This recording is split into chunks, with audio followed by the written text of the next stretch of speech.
Hello, my name is Sam and welcome to BrainTech. In this video, I will show you how to change username on TikTok without waiting 30 days.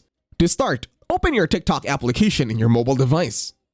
Once you are now on your TikTok, head on over to the homepage for now.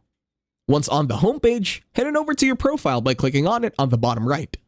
Then, tap on the three horizontal lines on the upper right, then head on over to Settings and Privacy. Once in Settings and Privacy, scroll down, then click on Report a Problem.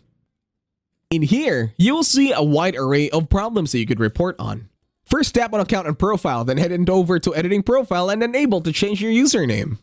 In here, click on No, then tap on Need More Help. Over at this description box, you're going to input your problem that you have with TikTok. Or you can also copy what I have here on my screen so you don't have to think or type anything.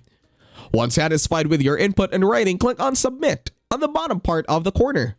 And that's it. Thank you very much for watching. Please leave a like, share, and subscribe to the channel.